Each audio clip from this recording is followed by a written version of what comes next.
ओम शांति 21 सितंबर 2024। मीठे बच्चे, बाप कल्प कल्प आकर तुम बच्चों को अपना परिचय देते हैं। तुम्हें भी सबको बाप का यथार्थ परिचय देना है। प्रश्न: बच्चों के किस प्रश्न को सुनकर बाप भी वंडर खाते हैं? उत्तर: बच्चे कहते हैं, बाबा आपका परिचय देना बहुत मुश्किल है, हम आपका परिचय कैसे दें? ये प्रश्न सुनकर बाप को भी वंडर लगता है। जब तुम्हें बाप ने अपना परिचय दिया है तो तुम भी दूसरों को दे सकते हो, इसमें मुश्किलात की बात ही नहीं। ये तो बहुत सहज है। हम सब आत्मा निराकार है तो जरूर बाप भी निराकार होगा। ओम शांति। मीठे मीठे रूहानी बच्चे समझते हैं बेहद के बाप पास बैठे हैं। ये भी जानते हैं बेहद का बाप इस रथ पर ही आते हैं। जब बाप दादा कहते हैं, ये तो जानते हैं कि शिव बाबा है और वो इस रथ पर बैठा है, अपना परिचय दे रहे हैं। बच्चे जानते हैं वो बाबा है।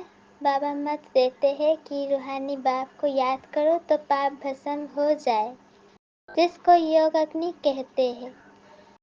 अभी तुम बाप को तो पहचानते हो, तो ऐसे कभी थोड़े ही कहेंगे कि बाप का परिचय दूसरे को कैसे दूं? तुमको भी बेहद के बाप का परिचय है तो जरूर दे भी सकते हो। परिचय कैसे दे, ये तो प्रश्न ही नहीं उठ सकता है। जैसे तुमने बाप को जाना है वैसे तुम कह सकते हो कि हम आत्माओं का बाप तो एक ही है, इसमें मूंझने की दरकार ही नहीं रहती। कोई कोई कहते हैं, बाबा आपका परिचय देना बड़ा मुश्किल होता है। अरे बाप का परिचय देना, इसमें तो मुश्किलात की कोई बात नहीं। जानवर भी इशारे से समझ जाते हैं कि मैं फलाने का बच्चा हूँ। तुम भी जानते हो कि हम आत्माओं का वो बाप है। हम आत्मा अभी इस शरीर में प्रवेश है। जैसे बाबा ने समझा है कि आत्मा अकाल मूर्त है, ऐसे नहीं उसका कोई रूप नहीं है। बच्चों ने पहचाना है, परंतु सिंपल बात है, बिल्कुल सिंपल बात है। आत्माओं का एक ही निराकार बाप है। हम सब आत्माएं भाई भाई है, बाप की संतान है। बाप से हमको वर्षा मिलता है, ये भी जानते हैं। ऐसा कोई बच्चा इस दुनिया में नहीं होगा जो बाप को और उनकी रचना को ना जानता हो। बाप के पास क्या प्रॉपर्टी है वो सब जानते हैं। ये है ही आत्मा और परमात्मा का मेला। ये कल्याणकारी मेला है। बाप है ही कल्याणकारी, बहुत कल्याण करते हैं। बाप को पहचानने से समझते हो, बेहद के बाप से हमको बेहद का वर्षा मिलता है। वो जो सन्यासी गुरु होते हैं, उनके शिष्य को गुरु के वर्षे का मालूम ही नहीं रहता है। गुरु के पास क्या मिल्कियत है ये कोई शिष्य मुश्किल जानते होंगे।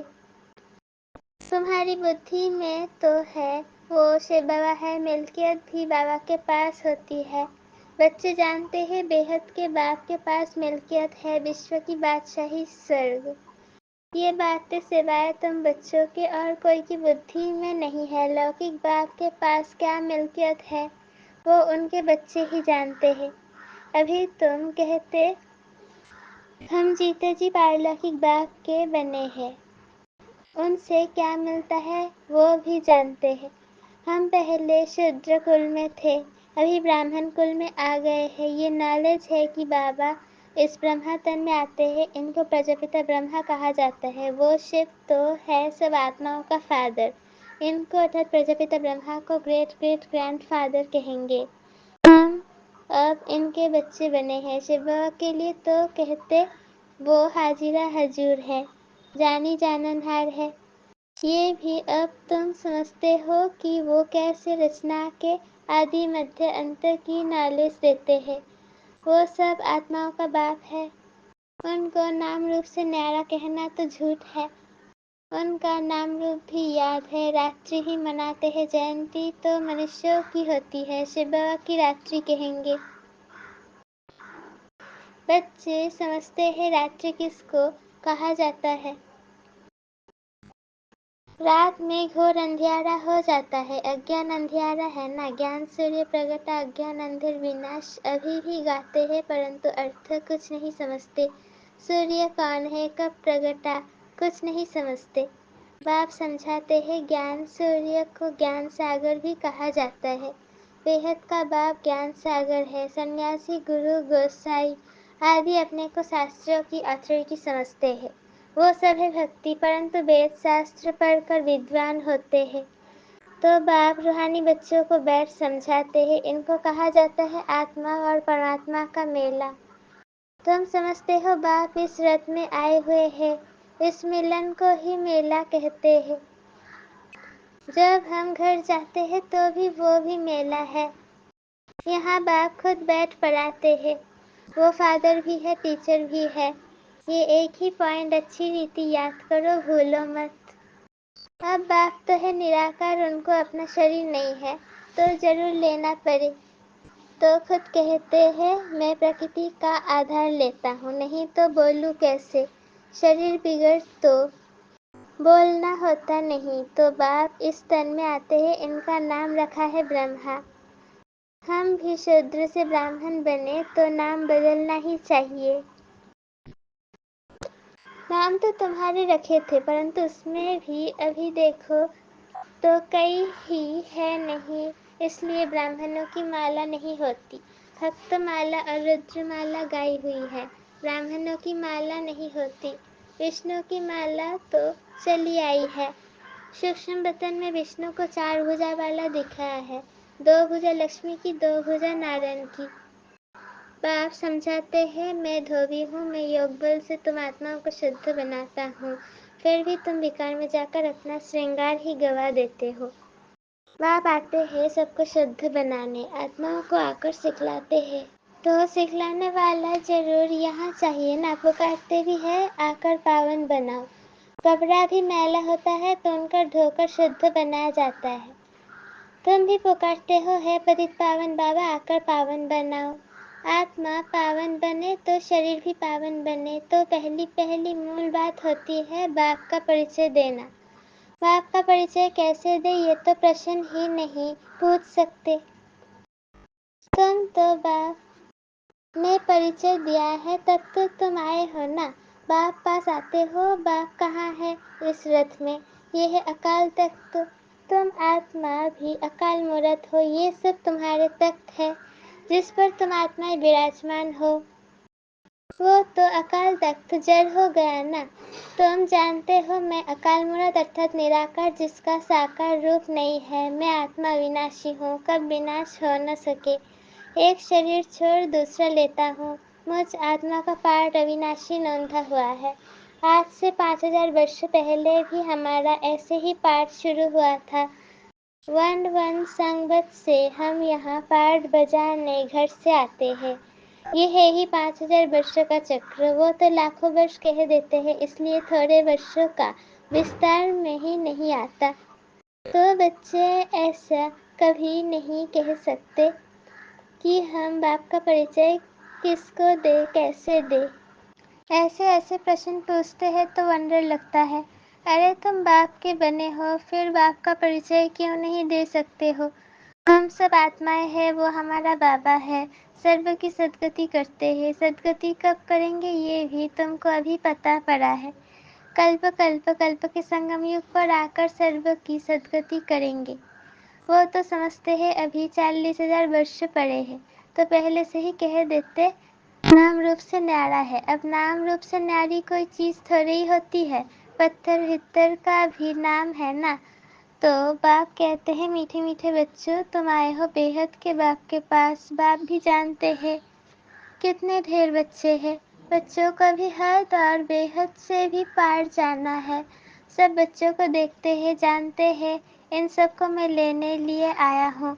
सत्युग में बहुत थोड़े होंगे। कितना क्लियर है, इसलिए चित्रों पर समझाया जाता है। नॉलेज तो बिल्कुल इजी है, बाकी याद की यात्रा में टाइम लगता है। ऐसे बाप को तो कभी भूलना नहीं चाहिए। बाप कहते हैं मामे कम याद करो तो पावन बन जाएंगे।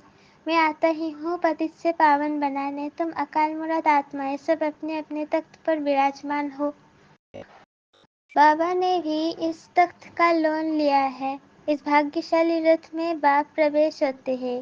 कोई कहते हैं परमात्मा का नाम रूप नहीं है, ये तो हो ही नहीं सकता। उनको पुकारते हैं, महिमा गाते हैं तो जरूर कोई चीज़ है ना। तां प्रधान होने कारण कुछ भी समझते नहीं।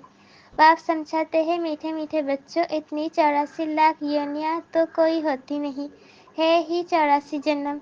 पुनर्जन्म भी सबका होगा, ऐसे थोड़े ही ब्रह्म में जाकर लीन होंगे व मोक्ष को पाएंगे। ये तो बना बनाया ड्रामा है, एक भी कम जास्ती नहीं हो सकता। इस अनादि अविनाशी ड्रामा से ही फिर छोटे छोटे ड्रामा व नाटक बनाते हैं, वो है अविनाशी। अभी तुम बच्चे बेहद में खड़े हो, तुम बच्चों को ये नॉलेज मिली हुई है हमने कैसे 84 जन्म लिए हैं। अभी बाप ने बताया है, आगे किसको पता नहीं था। ऋषि मुनि भी कहते थे हम नहीं जानते हैं। बाप आते ही है संगम युग पर इस पुरानी दुनिया को चेंज करने। ब्रह्मा द्वारा नई दुनिया की स्थापना फिर से करते हैं। वो तो लाखों वर्ष कह देते हैं, कोई बात याद भी नहीं आ सके। महाप्रलय भी कोई होती नहीं।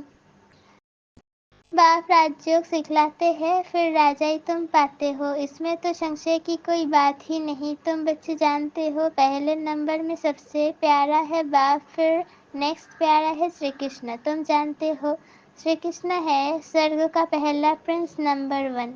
वही फिर 84 जन्म लेते हैं। इसके ही अंतिम जन्म में मैं प्रवेश करता हूँ। अब तुमको पतित से पावन बनना है। पतित पावन बाप ही है। पानी की नदियाँ थोड़े ही पावन कर सकती है।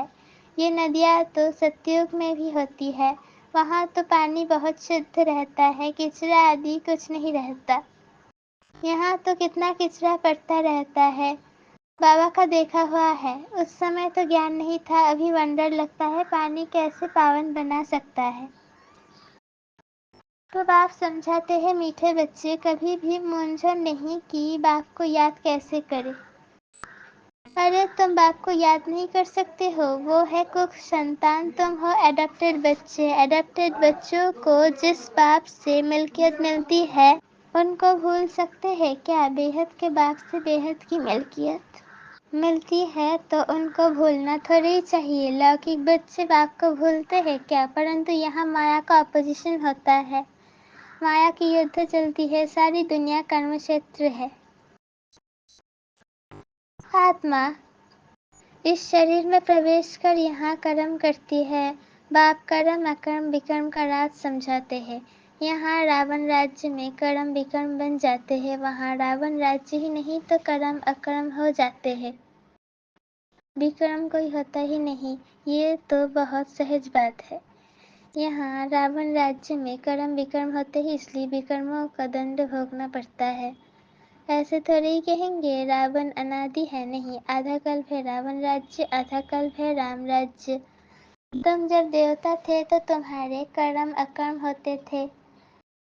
अब ये है नॉलेज, बच्चे बने हो तो फिर पढ़ाई भी पढ़नी है बस, फिर और कोई धंधे आदि का ख्याल भी नहीं आना चाहिए। परंतु गृहस्थ व्यवहार में रहते धंधा आदि भी करने वाले हैं तो बाप कहते हैं कमल फूल समान रहो।